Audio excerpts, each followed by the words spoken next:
Sunlit Brushstrokes. My name is Jessica and I'm super excited to be sharing a new paint discovery with you today. For those of you who watch my channel, you know that I really enjoy working with Quinacridone Rose. It's my favorite color for red. It makes such beautiful mixtures. I feel like it can give me reasonable purples and pretty good oranges too. However, recently I attempted to paint with this photo and I discovered this had some very vibrant purples. They were almost fluorescent, but I didn't really want to use fluorescent paint.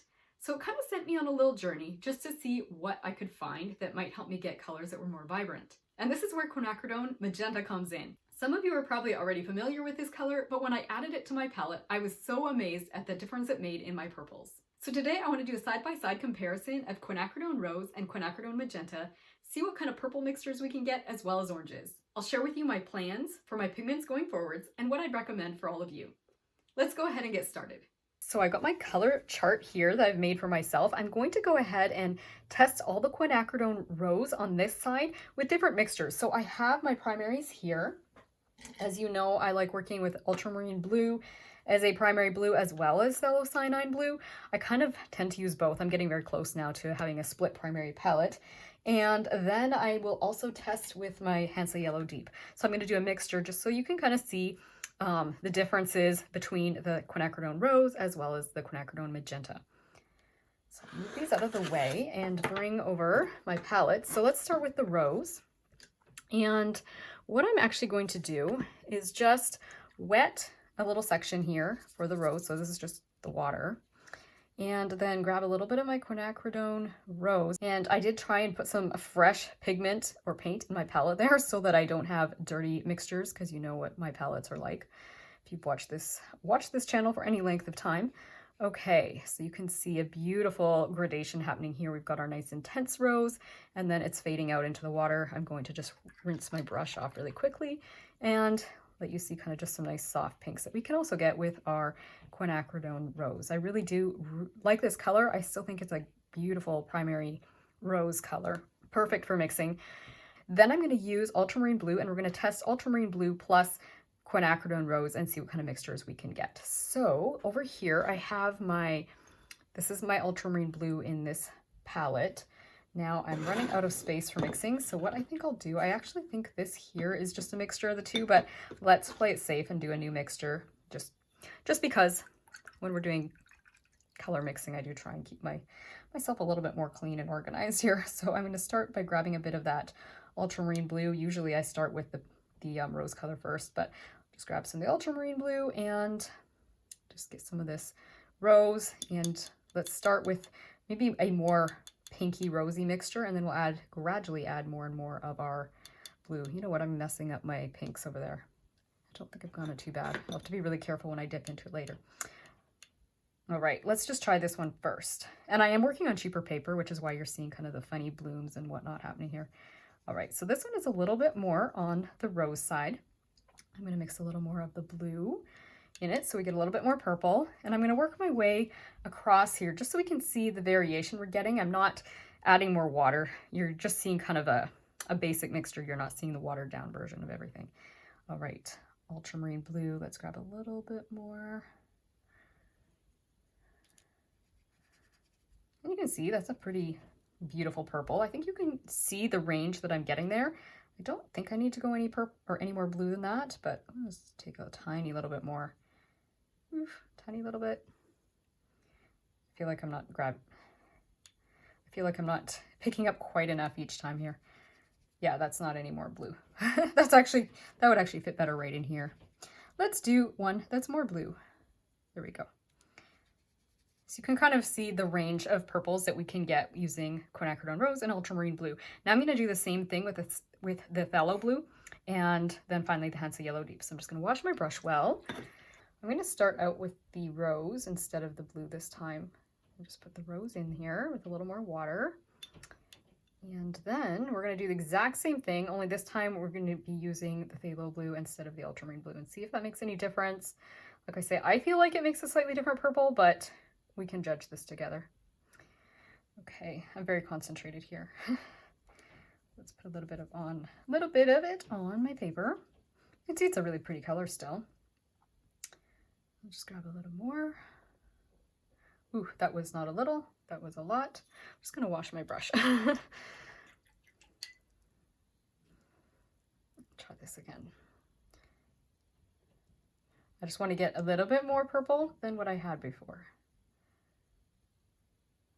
Okay, try this. And then we'll get a little bit more. And finally some more. We're going to get closer and closer to the blue as we come across here. And you can sort of see as I come across, I think this is a more dull blue, or dull purple rather than ultramarine blue, but it's not bad. It's really not. I just think the ultramarine maybe is just ever so slightly more vibrant. We'll see as it dries too. I'm just going to take a tiny little bit more of phthalo blue. So you can see, ooh, we're basically running out of space, but I just want to show you kind of the most bluish purple we get over here. Okay, so there is our mixture with the phthalocyanine blue. And then finally, we're going to go ahead and do Hansa Yellow Deep. So I'm going to start by picking up my Hansa Yellow and bringing it over here. I cleaned out a well for this because I'm trying to be kind of clean in my mixtures today. You know what? I'm going to pick up another brush because I think then that way I won't have to keep washing my brush so many times. And hopefully I grab some of my cleanest mixture over here of Quinacridone Rose. And I'm just going to go ahead. Now that's actually a nice medium orange, but I really want to have one that's a little more on the red side since we kind of always started more on our rosy side over here. Let's start more rosy again. Let's grab some of this and try and put it at one side of the palette. There we go. That's better. Okay, so let's put that down first. So this is Quinacridone Rose and Hansa Yellow Deep together. And I'm going to work my way into a more and more orangey color here, which I'm going to need to use a little bit more of the Hansa Yellow Deep. Put it over here. Let's see. Basically, we're working our way from kind of this reddish orange into an orange. Maybe just a tad more of the yellow. Ooh. There we go. You can kind of see the variations we get in our reds when we use Hansa Yellow Deep and Quinacridone Rose. So once again, always using Quinacridone Rose, and we just changed out what we mixed it with, either ultramarine blue, phthalo blue, or Hansa Yellow Deep. We're going to do the exact same thing now over here, except we're going to use Quinacridone Magenta. So you're going to see some of these mixtures are going to work out better, and some of them are going to be less vibrant. Okay, so I'm excited to show you the difference now. So we're going to just put our Quinacridone Magenta on here the same way we did with Quinacridone Rose, straight from the tube. And so I'm going to pick some up here and you will immediately see the difference.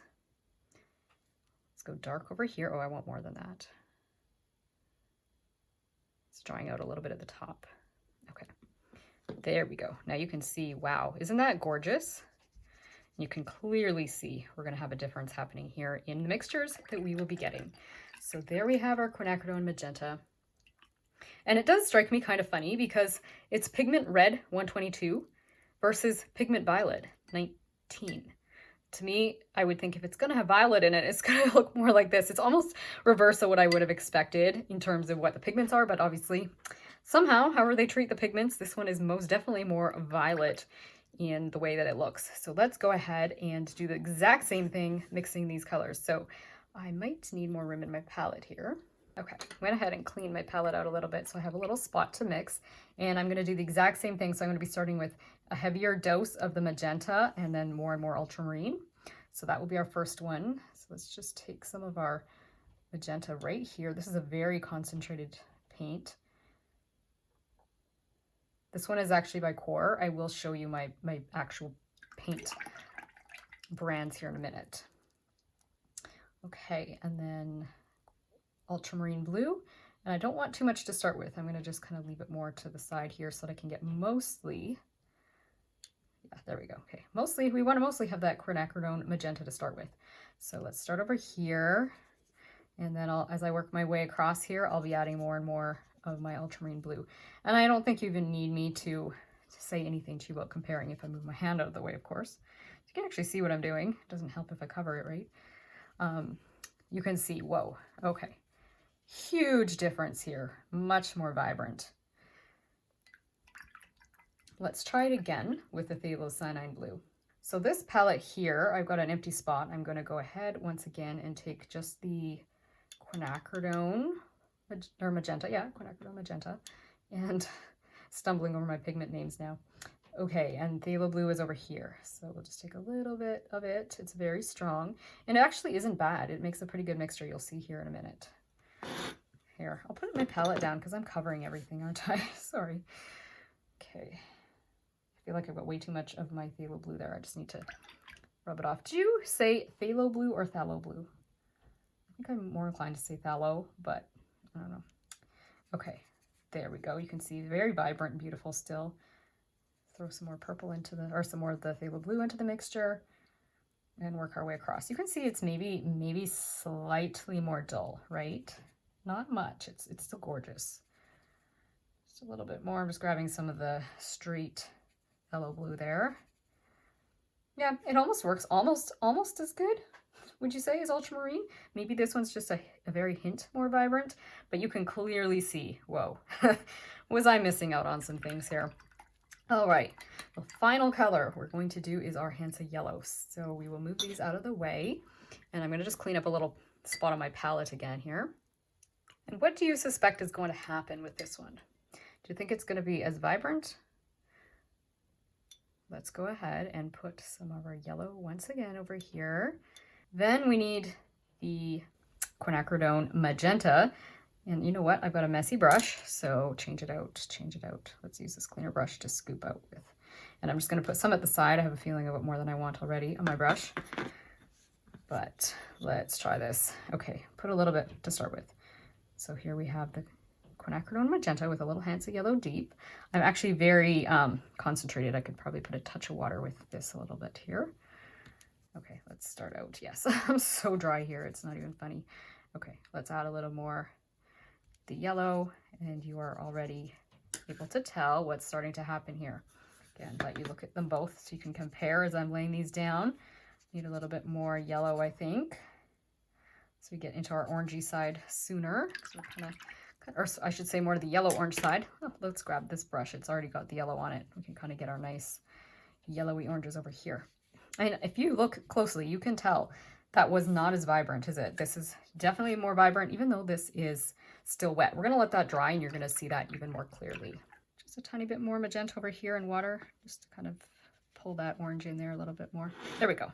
All right, let's go ahead and let that dry, and then we'll be able to assess it the most accurately.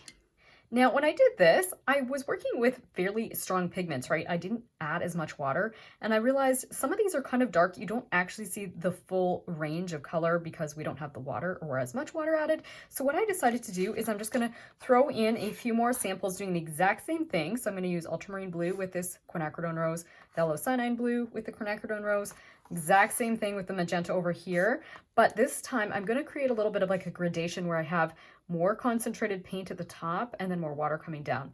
And same thing down here, more concentrated, more water. Just so you can kind of get the feel for what happens when you add water, kind of like what we did up here, but I'm going to work the other way. So you'll see what I mean in a quick minute here. What I'm going to do is just take my water and I'm going to put like 4 swatches of water in this first hole or first box. And then I will do the Quinacridone Rose with a little bit of our ultramarine blue. So make sure I got the right one. Sometimes in the palette here, it's really easy to mix the ultramarine and the phthalo up until you get them really watered down. But I'm going to put a little bit of ultramarine blue over there. And I'm going to just mix up kind of a rosy ultramarine blue with the Quinacridone Rose. And let that kind of fade downwards in the water. So we're kind of doing a little bit of a wet on wet technique.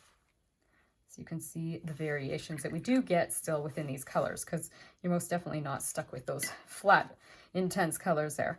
It's definitely maybe watering down more than you even want it to. So I'm going to do the same thing all the way across, just adding more and more of our ultramarine blue. So we're kind of doing the same thing, but like I say, just more water. And I will speed the video up as I do this because it's pretty self-explanatory, but I do want to provide you with these samples. So you can see already we're getting a much wider range of ultramarine blue when you compare this and this, right? You can definitely see what it looks like when you have more water. So I'm going to repeat that with the phthalo blue. So I'll go ahead and put my 4 little swatches of water. I've put fresh Quinacridone Rose here, and then I'll just repeat the steps with adding a little more blue at a time. I don't know, I think that the water might do a little bit more justice to some of these pigments. You can actually see them as being a little bit more pink or purple. You can definitely see things are kind of blooming and just acting like I'm using cheap paper, because that is what I'm doing. But I think it's providing you with a little bit better idea of the color. Finally, I'm going to do Quinacridone Magenta with ultramarine blue. And you can see I actually have two brushes going, one for my water and one for my pigment. And that's actually kind of helping me to be able to move a little faster. I don't have to wash my brush quite so often. And that's actually not a bad tip. If you are doing any little swatches yourself, you might find that helpful. Finally, I'll do my Quinacridone Magenta with the Phthalo Blue. And you can still clearly see the difference between Quinacridone Rose and Quinacridone Magenta. But hopefully this will help make it a little bit more clear if you're trying to make a decision and you wanted to see that pigment when it is a little more watered down. So now you can compare them. So this is the same as we had here, just more water, the same as this with more water, and then you can see these as well. And for those of you who do a lot of color mixing, I'm sure you already could predict this was going to be a duller color, right? Because it is a cooler, the magenta is a cooler red or a cooler pink. And so when you mix it with yellow, we will get a muddier color. Whereas this being a little bit warmer, we got a little more vibrancy. I'm just going to grab the color wheel to explain that if you're not familiar with warm and cool colors. So we have our color wheel here. And our warmest color is our orange. Our coolest color is our blue. So the closer a color gets to orange, the warmer that color is. The closer it gets to the blue, the cooler that color is. And so what we used here, this Quinacridone Rose, is actually a little bit closer to the orange than Quinacridone Magenta is. Quinacridone Magenta is closer to the blue, somewhere down here. So they're pretty close together on the color wheel still. This color wheel, by the way, I painted only with Quinacridone Rose in a different brand, but you can see that Quinacridone Rose and Quinacridone Magenta are very close together on the color wheel, but the magenta is just that little touch closer to the blue, which means it's going to make better purples, and the Quinacridone Rose is a little touch closer to the orange, which means it's going to give us better orange colors. Whereas the Quinacridone Magenta is just that tiny little bit closer to the blue side, and so it doesn't make quite as vibrant of orange. And we can talk more about color theory another day. I do have a couple of videos. I'll include a link below for them where you can learn more about warm and cool colors. Now, for those of you who are wondering what brand of paint I use, I personally like M. Graham. Now, this is a personal preference. There's a lot of good quality artist paint out there. You most definitely do not need to use M. Graham paint. I happen to like it. I actually have heard from some people that it doesn't last as well in their climate, so that's something to keep in mind depending if you live somewhere hot and humid. I'm not sure. I live in Canada and I find that these have lasted really well for me, and I like the fact that they stay semi-moist in my palette. They have honey in them to preserve them, and that actually keeps them from drying out. And where I live in Alberta, it does tend to get rather dry here, and so I really enjoy the fact it doesn't dry out. However, when I went and bought Quinacridone Magenta, I switched. I bought this core brand, and the reason I did that is partly because, from what I can tell, they do not have this particular pigment, PR122, in the M. Graham brand. The other thing is I did a little bit of research on Google, YouTube University, whatever, and did discover this brand seems to get really high ratings for this particular color. I watched people do some color swatching, and this one seemed to look very, very vibrant, and that's what I was after, was something vibrant. And I even used the comment section for research. I seem to keep coming across people that enjoyed this and said it was a very vibrant particular pigment in this particular brand. And so that's why I went with it, and I have not been disappointed. It has been incredibly vibrant and beautiful. And so I'm really happy with my purchase. And for anyone who knows me, I think long and hard about making a significant purchase like a single tube of paint. I know that's not everyone. I know some of you enjoy paint collecting. I happen to be a little bit, I don't know if you want to say minimalist, but I do enjoy my limited palette. But I would be really curious to hear from you in the comment section. What do you use for a palette? Do you use a limited palette? Do you use like a split primary palette? What are the tubes that you use, or what are your go-to colors? And even more than that, I would love to know how you handle purple. Have you found an option that you like? Do you just use dioxazine purple? I've never used it, but it was one of the colors that I considered. I decided to go with Quinacridone Magenta because I thought it would give me more flexibility, but I'd really love to hear what everyone else is doing for vibrant purples, as well as the rest of your color palette. So going forwards from here, I am going to be keeping Quinacridone Magenta as a part of my palette, but most definitely keeping Quinacridone Rose as well. So I'm very close now to a split primary palette because I have 2 reds, 2 blues, and right now only 1 yellow. I know most people who work with a limited color palette will actually have a warmer red than this, like one that's a little more on the orangey side. I haven't found that to be too necessary yet. Could be because I really happen to love pink and purple flowers, and I haven't found myself running into problems with my oranges. Again, you could see from our mixtures today, I am getting pretty vibrant using Hansa Yellow Deep and Quinacridone Rose. But if you found that you needed something even more vibrant than that, that would be where you would maybe consider a more warm red or maybe a coral. I know every artist has their favorites, and some of those decisions I think have a lot to do with what your subject matter is, right? I love florals and I love to work transparent. And for the most part, I think I'm gonna try and still stick with my Quinacridone Rose when I can and just use magenta as kind of my backup color when I wanna have more vibrancy in my purples or even my pinks, depending what I'm after. I still really like a limited color palette because I think it's so educational. I think every beginner at some point in their journey should take some time and work with a limited palette just because it helps you understand color better. In my case, I've continued to work with a limited color palette, partly because I think it saves money, but I also happen to really enjoy color mixing. And I happen to not enjoy making decisions. So I think for me, this is the perfect solution, is having a limited color palette. However, if you feel comfortable with your knowledge of color theory and you want to branch out into more colors, I think that's a totally valid choice as well. The other thing is, I think a lot of these color choices really depend on your personal painting style as well as the particular subject matter that you paint. I personally don't find that I need earth tone pigments. However, if you're a landscape painter, that might be exactly your favorite pigments to use, right? So part of that's going to really depend on your painting style as well as your subject matter. I've chosen colors that are transparent and most of them that are also lightweight. The ultramarine blue is a little heavy for me, but most of these pigments here are very nice and light and they have very small pigment particles. And for me, that's something I really like. And as I said before, you can work with whatever professional watercolor paint you prefer.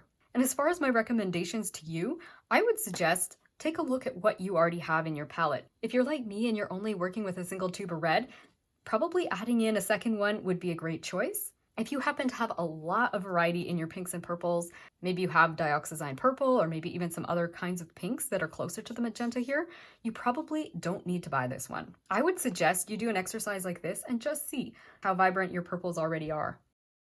If you'd like to learn more color theory, you might want to check out my videos on that here, where you can see just using 3 tubes of paint gives you a huge range of color, and how you can take those same pigments and create mixtures that are both intense as well as dull. In the meantime, I hope today's video has brought a little taste of God's beauty and peace into your everyday life, and that it's inspired you to continue enjoying your own color journey. See you again soon. Bye.